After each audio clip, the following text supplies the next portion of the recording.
Sirikana wongere mbasuze kandi mbifurize kugira ibihe byiza nshuti bakunzi ba Ibendera TV, ikaze kuri mwese aho muherereye. Umunsi turi kuwa mbere ni tariki 24 z'ukwezi kwa 11 muri uyu mwaka w'2025. Twinjiye makuru yo muri uru rukerera rero na makuru agiye kwitsa no kwibanda mu burasirazuba bwa Repubulika Iharanira Demokarasi ya Kongo, muri teritwari ya Masisi muri Kivu y'Amajyaruguru. Imirwano y'ikaze yongeye kubura hagati y'abarwanyi b'intare za Sarambwe n'abarwanyi ba Wazalendo ni hafi ya Nyabyondo. Turaza kunyarukirayo turebere hamwe uko byifashe aya masaha mu mujyi wa Uvira muri Kivu y'Amajyepfo. Hakomeje kumvikana urusaku rw'intwaro ziremereye n'izoroheje. Byifashe gute? Aha naho turanyarukirayo turebere hamwe uko biramutse. Muri Kivu y'Amajyepfo kandi umukobwa w'imyaka 20 yishwe arashwe n'abantu bitwaje intwaro, hanyuma abandi benshi barakomereka. Ni mu gitero bikekwa ko cyakozwe n'abarwanyi ba Wazalendo muri Uvira. Ibi nabyo turaza kubirebera hamwe ku buryo burambuye. Ndaza kandi kukujyana nkana sori ahitwa Nkana, abantu barenga 10 bapfiriye mu gitero cy'abamobondo. Mobondo ni umutwe witwaje intwaro ukomeje kugenda ugabaye ibitero hafi ya Kinshasa. Akaba rero gahunda yabo ngo ari ukwerekeza indani Kinshasa kuvanaho Perezida Tshisekedi cyangwa bakamufata muri yombi. FARDC yatakambiye amahanga kugira ngo abasabire abarwanyi b'intare za Sarambwe guhagarika imirwano. Ibi nabyo uraza gusobanukirwa uko byifashe kugeza ubu. Hatangiye gusuzumwa uburyo FDLR ishobora gutangira kugabwaho ibitero.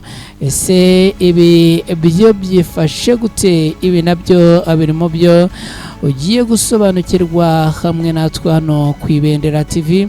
Ikaze rero kuri mwese hano ku Ibendera TV. Ngene twamukajya nongere mbaye ikaze kandi mbifurize kugubwa neza no kugira ibihe byiza aho muherereye hose. Rero ni munyemerere niba bamaze kugera no utereke like yawe. Ikindi kandi niba ari mushyashya ukabugeza hano nyemerere ukore subscribe. Ndifuza aba subscribers bashyashya 500, kuvuga ngo niba utari wakora subscribe hano ku Ibendera TV, uyu ni wo mwanya wawe mwiza kandi ubikora Imana iraza kuguha umugisha. Mwese rero ni munyemerere ibintu tubigenze gukiya, ubundi mu kanya gato cyane ngaruke twinjira muri aya makuru ku buryo burambuye.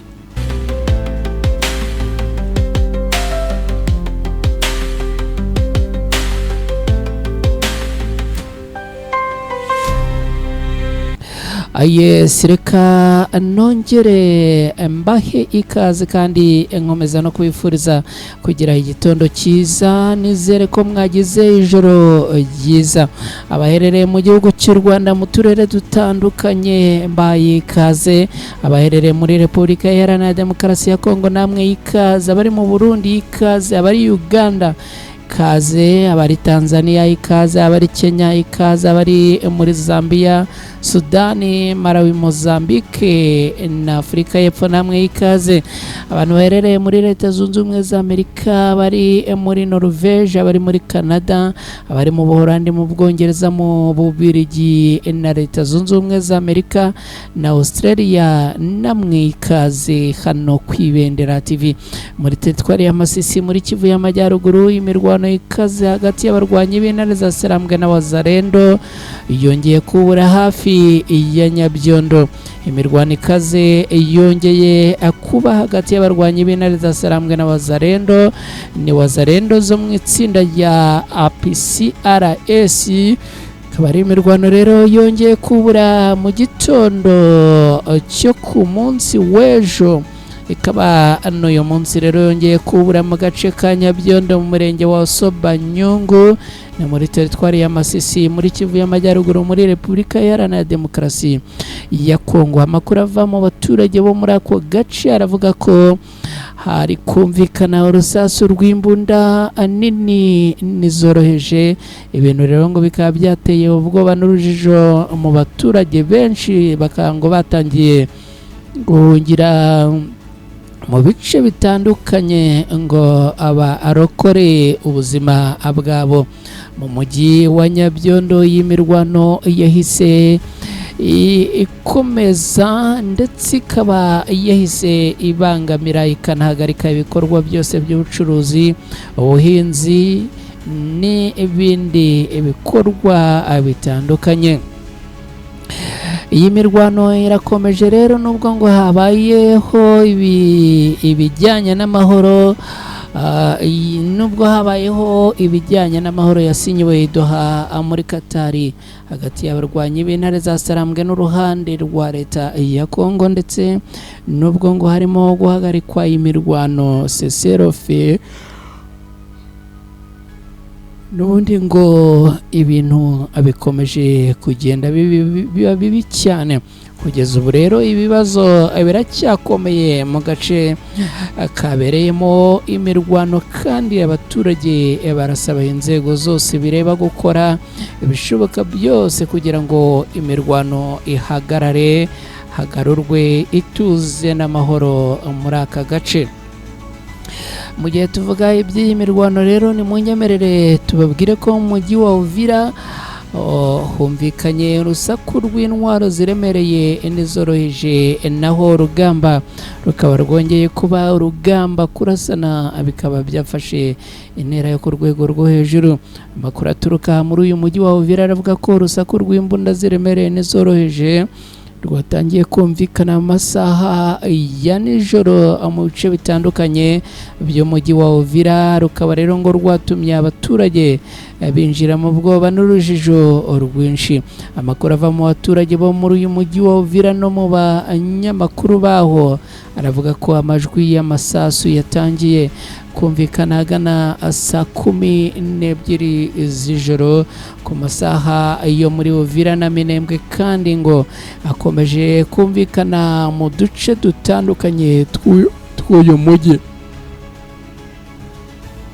Kugeza ubu nta rwego na rumwe rwari rwigamba ibijyanye n'aya masasu, haba FARDC, ingabo z'u Burundi zikorera muri Repubulika Iharanira Demokarasi ya Kongo, ndetse n'imitwe ya Wazalendo na FDLR ikunze kugaragara muri ako karere, bakaba kugeza ubu ngubu nta ruhande n'uru na rumwe rwari rwigamba ko ari rwo ruri inyuma y'aya amasasu.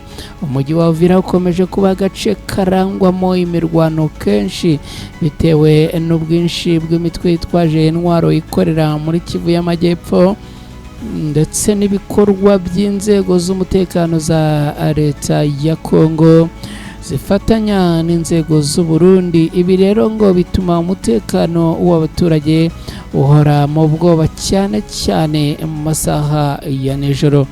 Ikindi kintu gituma abaturage ngo baguma mu bwoba nuko Wazalendo ngo nazo hari igihe zigenda muri mparimwe, bamara gusinda rero ngo bakaza birara mu baturage barasa, ahandi bashyiramo za bariyeri zitandukanye.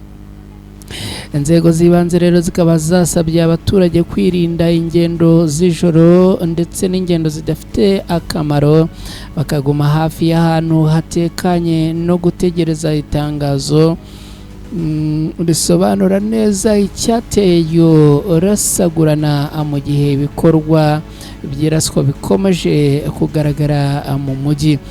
Kugeza ubu rero ibintu bikaba bikomeje kugenda biba ibindi aha muri uyu mujyi wa Uvira. Tukiri muri Kivu y'Amajyepfo, kandi kubwira ko umukobwa w'imyaka 20 yishwe yarashwe na abandi 4 barakomereka mu gitero bikekwa ko cyakozwe n'umutwe w'abarwanyi ba Wazalendo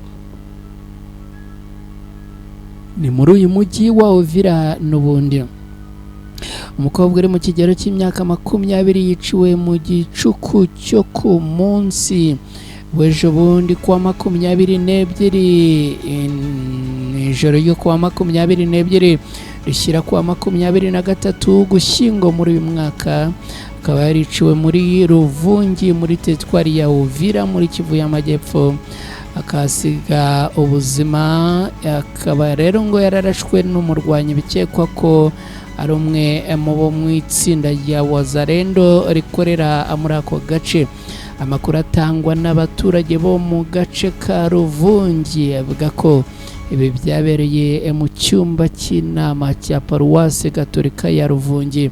Muri icyo cyumba ngo niho hari hateraniye abakristo b'abaririmbyi baturutse muri Ruberizi no muri Bwegera.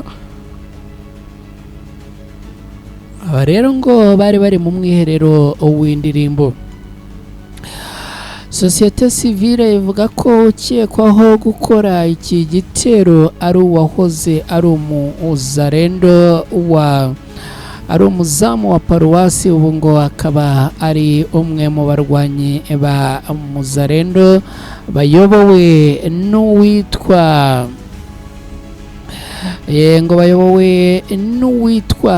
Apicheni, akaba yaramenyekanye ku izina rya Ahuruma Chovia. Sosiyete sivile itangaza ko imibare y'agateganyo igaragaza ko hapfuye umukobwa umwe ufite imyaka hagati ya 18 na 22 witwa Mande Arifa wo mu Bwegera. Abantu barenga 4 bakomerekejwe bikomeye, abandi nabo abakomereka byoroheje. 3 bakaba barakomeretse cyane, umugore, umukobwa muto n'umuhungu. Bakaba bajyanwe mu bitaro bikuru bya Uvira kugira ngo bahabwe ubutabazi kandi bahabwe n'ubuvuzi bwihutirwa bukwiye. Abandi barimo abafite ibikomere bitaremereye barimo kwitabwaho mu kigo nderabuzima cya Sainte Famille cya Ruvungi nk'uko bitangazwa. Iki gitero kibaye mu gihe kandi ku munsi wa abanje abantu 2 nabo bari bamaze kwicwa mu mirwano hagati y'amatsinda 2 ya Wazalendo abarizwa muri Isange. Sosiyete sivile yamaganye bikomeye uru rugomo rukomeje kwiyongera, isaba ko amatsinda ya Wazalendo akorera muri ako gace yongera gutegurwa neza, agashyirwaho uburyo bunoze bwo kuyobora no kugenzura imikorere yayo. Ahitwa Nkana ni hafi ya Kinshasa, abantu barenga 10 bapfiriye mu gitero cya Mobondo. Ikindi gitero cyagabwe n'abarwanya ba Mobondo cyasizemo abantu barenga 10 bishwe mu mudugudu wa Nkana uherereye muri teritwari ya kwa Mufu. Amakuru y'agateganyo avuga ko hari ngo hari n'abakomerekeye muri iki gitero, ndetse n'inzu zimwe ngo zaratwitswe zirakongoka. Abatuye muri ako gace batangaza ko iki gitero gishobora kuba ikigabwaho gishobora kuba gikomeye cyane, bagasaba rero kwitonda no kwitwararika. Ngibyo rero ko byifashe inshuti bavandimwe bakunzi bacu.